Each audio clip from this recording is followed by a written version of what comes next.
श्री स्वामी समर्थ माऊली. T20 world cup मध्ये नेपाळ आणि England होते का?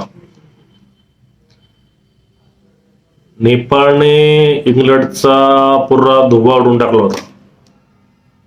180 रन काढले होते.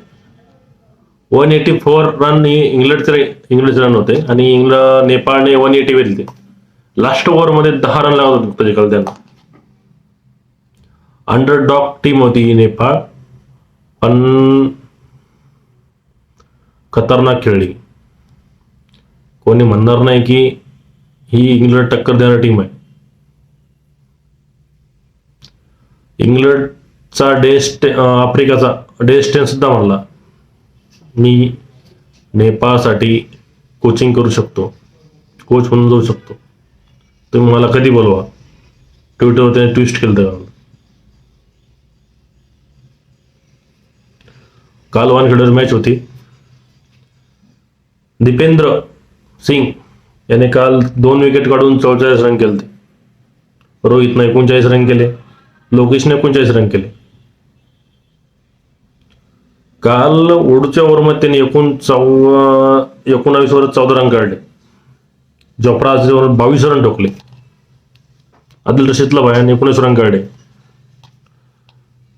काल इंग्लंडची बॅटिंग ठीकठाक होती. जॉर्ज बटलरना 26 रन, बेथलना 55 रन, हेरी ब्रुकना 53 रन, विल जॅक्सन 39 रन, ठीकठाक होती. पण नेपाळसाठी सगळ्यांनी टाळ्या वाजवल्या.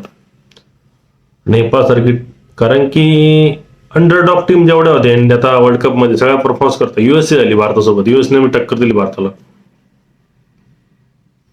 एक नंबर. नेपाळची जेवढं सांगा तेवढं कमी, कारण की नेपाळ अंडरडॉग टीम आहे. 2 करोड लोकसंख्या आहे त्या नेपाळ देशाची, आपले शेजारी आहे भारताचे. नेपाळ कधी इंटरनॅशनल मॅच लवकर खेळत नाही, त्याला प्रॅक्टिस वगैरे राहत नाही एवढी, तरी पण नेपाळने इंग्लंडला टक्कर दिली.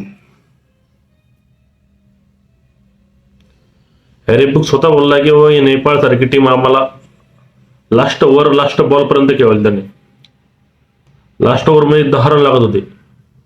4 रनना नेपाळ हरला काल. ठीक आहे, वर्ल्ड कप बाकी आणखी परत खेळा नेपाळ. श्री स्वामी समर्थ. आपला नवीन चॅनल आहे, सबस्क्राईब करायला विसरू नका आणि लाईक करायला विसरू नका. जय हरी सगळ्यांना.